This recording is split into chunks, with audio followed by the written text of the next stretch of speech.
They never fought over space because there was never enough of it to fight for.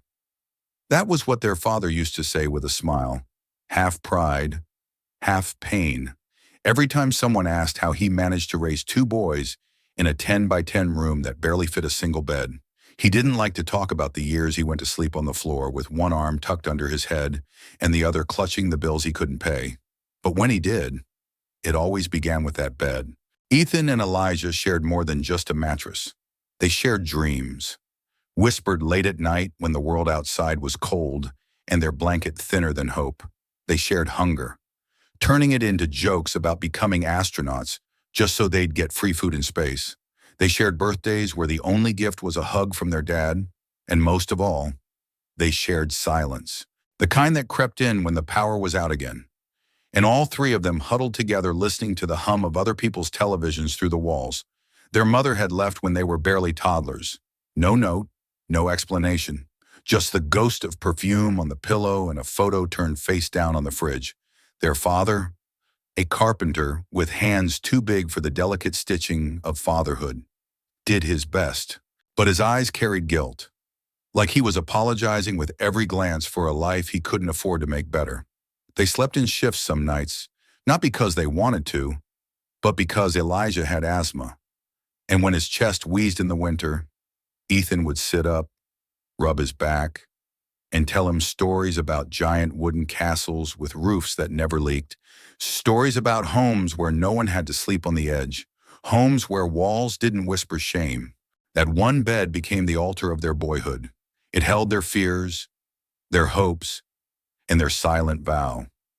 One day, we'll build a place where no child has to share a bed with cold nights. But vows like that, made in whispers, have a strange way of staying louder than thunder, especially when you hold them close for 18 years. By the time they turned 18, Ethan had calluses on his palms, and Elijah had calluses on his soul. They were two sides of the same coin, one quiet and calculating, the other warm and full of fire.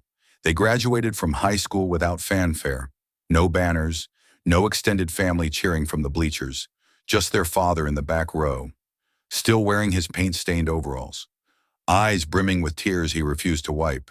That summer, while their friends packed for college or parties or both, the twins packed drywall and lumber. Ethan took on construction work with their father, while Elijah found shifts at the local supply store, hauling bags of cement twice his weight. They didn't talk much about dreams then. Dreams didn't belong in rooms that still smelled like mold and wet socks. But every Sunday, after dinner, if they were lucky to have one, they'd sit with their father at the kitchen table and draw. Not cartoons, not cities, but houses, homes, roof lines that didn't leak, bedrooms with two beds, doors that closed properly, a porch with a swing. One night, as rain tapped against the glass and wind crept in through the cracked window frame, Elijah slid a piece of paper to Ethan. On it, a blueprint, simple, sturdy, affordable. Starter home, he whispered. One bedroom, insulated, roof slope for water runoff, total build costs under $7K down. Think we could? Ethan looked up slowly, then smiled with that quiet certainty he always carried. Not yet, he said, but we will. They began collecting scrap, old nails from demo sites, wood left behind by bigger contractors. Every discarded material was a promise. We're not done yet. Elijah, in the back room of the store, studied energy-efficient materials. Ethan, on site, learned how to frame faster, safer. Nights were for books and YouTube tutorials. Saturdays were for helping neighbors patch their broken porches. They never charged. It wasn't about money. It was about remembering. About every winter, they'd spend curled toward each other because the wind was stronger than the heater. About every landlord who said no pets, no noise, no visitors. Like they were criminals for being poor. About the time their father cried when a pipe burst and ruined the only photograph he had of their mother. The first time someone offered to pay them to rebuild a garage. They said yes, not because they wanted the money, But because that $500 would buy enough insulation for the prototype they were sketching in the basement. They were 22 when they finished their first one-bedroom model. It wasn't pretty. The siding didn't quite match. The door creaked, but it stood, solid, dry, warm, and it had 2 beds, just like they'd promised. The third winter after their prototype, their father fell. It wasn't a dramatic accident. No flashing lights, no sirens. Just a slip on the icy steps outside their front door, the same steps he had built himself 2 decades earlier. He didn't scream, didn't groan.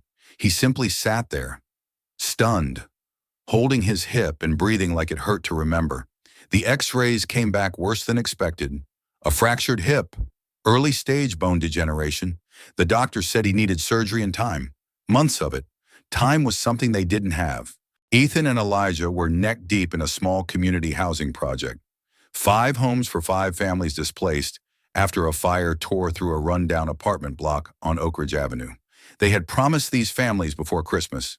They had no permits, no investors, no corporate funding, just their backs, their hands, and a growing circle of volunteers who believed in their madness, and now their anchor, their reason, their father, needed full-time care. The doctor had spoken to them separately, thinking it would land softer that way. If he falls again, it could be the end. The silence that followed was the kind only twins understood.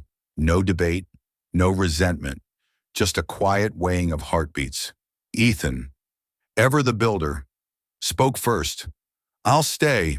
I can do part-time, manage the tools, but Dad needs someone here." Elijah clenched his jaw. "That leaves the sights on me." "You've got this," Ethan said, placing a hand on his shoulder. "You always did." For the first time in years, they worked apart. Elijah started leaving at 5 a.m., returning at midnight. He oversaw insulation installs, coordinated with electricians, organized donated lumber pickups. He once poured 3 slabs of concrete back-to-back, collapsing afterward in the front seat of his truck with frozen fingers and a granola bar for dinner. Ethan stayed by his father's bedside, taught him how to use a walker, and learned how to cook protein-rich meals from YouTube. He fixed everything at home he'd been putting off for years. The leaks, the cabinets, the old radio. At night, when his father slept, he quietly drew up revised blueprints, wider hallways, lower counters, ramps, accessible housing, dignity-first design. One night, Elijah came home and stood in the doorway, soaked in rain, his shoulders caving under exhaustion. Ethan looked up, then down at the papers on the kitchen table. Elijah read them without a word. Then he whispered, "You're building houses for people like him." Ethan nodded. "For us, for who we'll be one day too." That was the moment something shifted, not just between the brothers, but in the mission. They weren't building homes anymore. They were building dignity. It happened on a Tuesday. Rain had just stopped, and the air still smelled like wet gravel and sawdust. Elijah was on site, trying to secure a tarp that kept slipping off the half-finished roof of Unit Number 3. His hands were raw, his boots soaked, his spirit stretched thin. That's when the old man showed up. Khakis, cardigan, a soft leather notebook in his hand, and an expression that said he'd seen more years than most buildings on the street. "Need a hand?" he asked, voice gentle but clear. Elijah blinked. "You here to volunteer?" "No." The man smiled. "I'm here to listen." Abertur. That's how they met Walter Green, a retired urban planner who had once overseen multi-million-dollar housing projects in the state, but had left it all behind after his wife passed. He now spent his days walking through neighborhoods, looking for proof that good hadn't given up yet. He'd heard about those twin boys building homes from scratch through a neighbor, and curiosity led him to Oak Ridge Avenue. For hours, Walter walked with Elijah through the mud, the framework, the vision. He listened, not just to the words, but to the pauses, the parts Elijah didn't say, the weight behind them.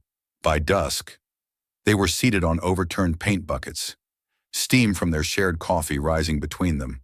Walter tapped his notebook. Do you have permits? Elijah chuckled dryly. Not yet. Blueprints? In my head, he said, pointing. And my brother's sketchbooks. Walter nodded slowly, then said something that would change everything. How would you feel about making this official? Elijah looked up. I've got friends, retired, but restless, architects, lawyers, engineers, people who remember what it's like to believe in something that doesn't yet exist. If you'll let me, I'll bring them here.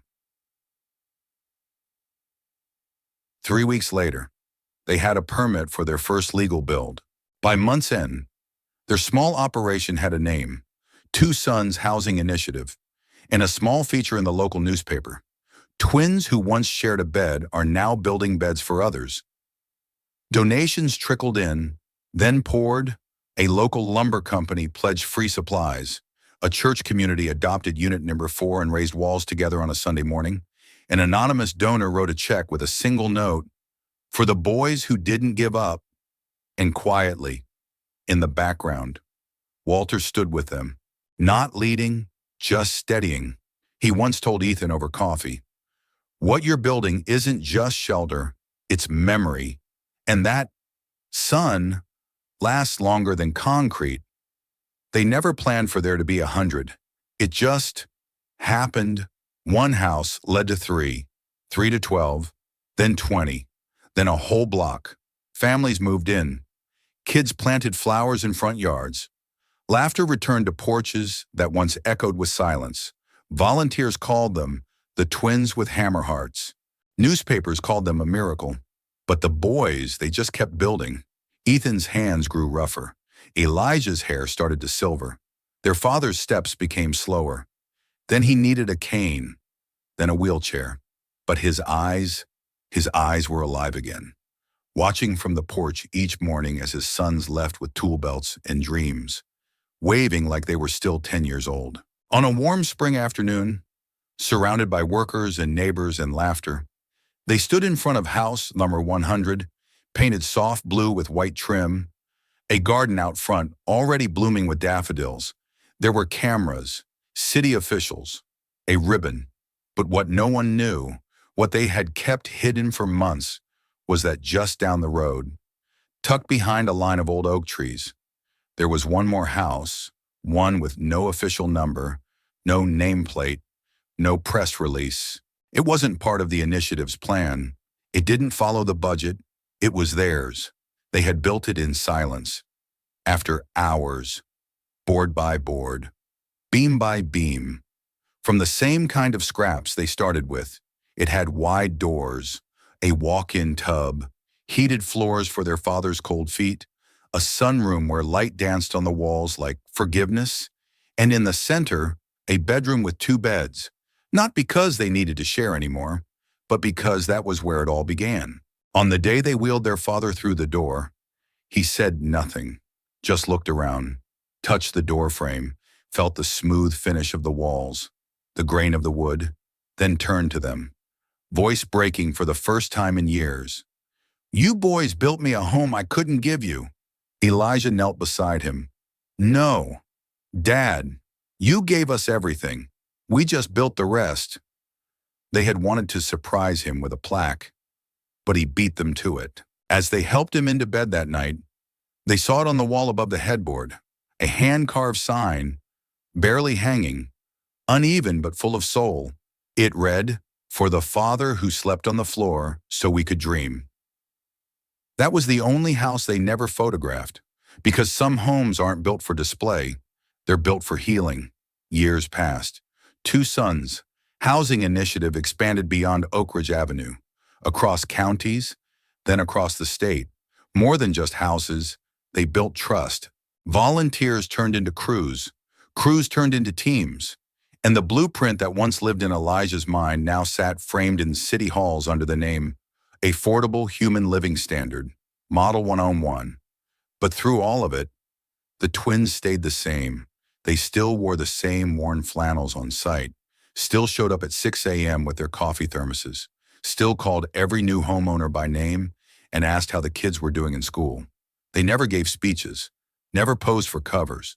They didn't trademark the initiative or stamp their names on the doors. When a wealthy developer offered them millions to sell the model and let a corporation scale it globally, Elijah replied simply, "We build homes, not profit margins." When a journalist asked Ethan why they never accepted awards, he said, "The real award is knowing that tonight, a child will sleep without hearing her mother cry in the dark." And when their father passed away peacefully in his sunroom, just before sunrise, the whole neighborhood lit candles on their porches in silence. No one was asked, no memo sent. They just knew. The funeral was small, modest, like the man they buried. But later that evening, something unexpected happened. A little girl from Unit Number 12, the one who used to draw chalk hearts on her front steps, walked up to the podium at the community center. She was 8, barely tall enough to reach the mic, but her voice rang clear. "I never met my real dad, but Mr.